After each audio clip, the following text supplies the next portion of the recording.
very much. I'm very glad to be here. I think you're going to need to hold the... Yeah, I need to. I'm told, so I want to be going. Yeah, and that's nice. I feel myself as a singer. So 1, 2, 3. Go ahead. Actually, I was going straight forward to my talk today until Sultan has raised the question about where did the Democrats go. So I was wondering, am I one of them or not? So that was the main question. And that reminded me of, these reels on social media, a very clever one, a soundbite from Egypt. A presenter approached a handsome Egyptian teenager. He asked him, what do you think, or do you know democracy? And he answers with all this sense of humor Egyptian has, saying, I've heard of it, and I heard it's sweet, but never tasted. So the question now here, it was very metaphorically, a very strong soundbite, I would say, but I won't be talking about democracy as a normative agent, as something sweet and a candy. Actually, I'll be talking about democracy as a mechanism, and that will lead me. When I was invited here, I was just thinking of when I was a part of discussions post 9/11 about terrorism and extremism and all this stuff. I remember an American diplomat telling me at that time, if Osama bin Laden, if there was a parliament in Saudi Arabia, Osama bin Laden would be a Hawaj MP. And that was really, this idea just have been a food of thought for me for many years, for 25 years. And when I was invited to this esteemed conference, I was thinking, let me reassess this idea, let me rethink of it. And I remember I wrote a piece called Democracy and Terrorism. And I was thinking that I might have written this post-Arab Spring for obvious reasons, that, as Shadi put it, so all the hopes that there will be a democracy. But it turned out I've been written it in 2008, actually. That was on the shadow of the discussions on war and terror at Bush administration, where Mr. Obama was coming to power. So at that time, that led me to think of this. Let me reassess this, what the diplomat told me, what I have written, and we are talking a span of 25 years now. So where we are standing, and therefore I'm saying, am I those who disappeared at that time? I'm not sure. So I will be assessing this with you together and to see. What I have argued in 2008 was both democracy and terrorism are mechanisms for channel the political conflict. Whether we like it or not, of course we don't like it. Terrorism in a sense, but it's a mechanism. It's a part of the political struggle in a way or another. However, does democracy prevent extremism, as today's question? That will be, I will be bringing in my speech today. So, if that we are talking about mechanism, my argument was, if the conflict goes through ballots, it does not, it goes through bullets. So that was the point at that time where I'm looking to this. And at that time I had some data. And the data that we've noticed that terrorism in democratic countries were higher than authoritarian ones. So we find at that time, free countries, 35% they have terrorism incidents. Partly free were 47. And this is, by the way, an anthropological and sociological point, which I urge scholars to search. They will find that the incompleted urban places, they are more generating for extremists in a sense, mainly in the Middle East. And there are other notes. And at that time, we talked about the Algeria example. Algeria had been won in elections and ballots. They've been deprived this win. Then there was the Algerian civil war, or Al-Ashriya Damiya, the bloody decade in a sense. But before and now, that was my argument at that time in this piece. But before we go to more depth for what we see today, today's speak is about terrorism and extremism. Terrorism is a mechanism, we said, but extremism is an ideology.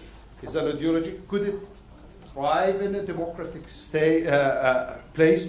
Would it be possible to have it in a sense as in a democratic place? 6th of January in the US, it show you yes, it could. India today, it shows you, yes, you could. UK, we have such discussions about reform and where are the right wing are just infiltrating the systems. So yes, that's to simplify it here. Although that's not a straight answer for that extremism, because democracy is still there to channel the conflict between all these different ideas and ideologies. But to reframe what I've reached to, democracy may prevent terrorism in some conditions, but it demonstrably does not prevent extremism. It can sometimes even produce it. So therefore, if you have a stronger mechanisms in a democratic system, so you can channel these conflicts, which leads eventually to rule of law. From 2008 until today, Arab Spring happened. Then we could see a huge change that people were demanding exactly for the channel. What I called for in 2008 was the main headline in the Arab Spring. So people were looking for a channel to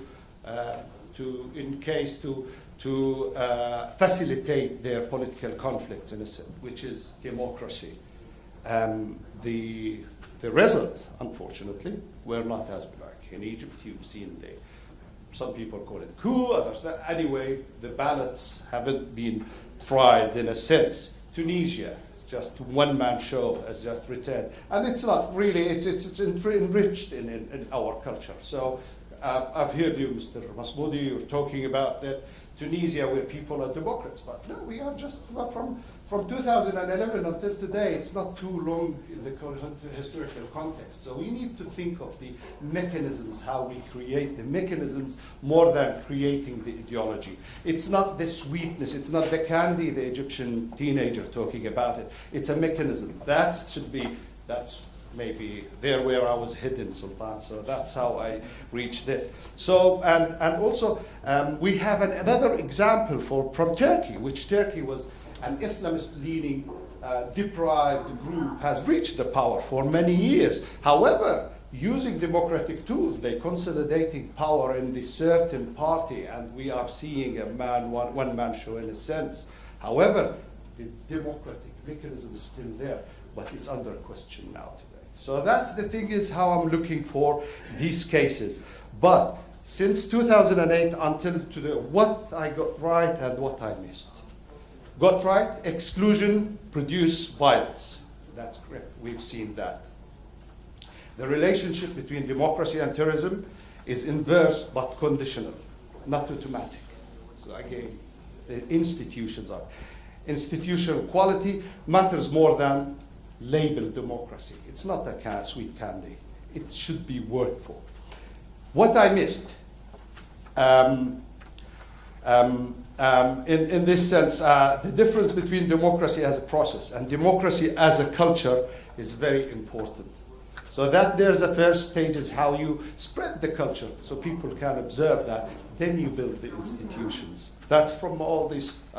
And my framework was too focused on the Middle East. But now, as I said, they have US, we have India, we have UK, and these all rich democracies.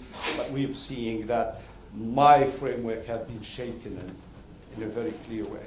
Most importantly, I theorized about terrorism, and the bigger challenge now, it's extremism actually, as an ideology, not as a mechanism, as we used to see it post 9/11. Although terrorism, political violence still exists, of course, but now it's changed that the ideology is spreading itself. Close.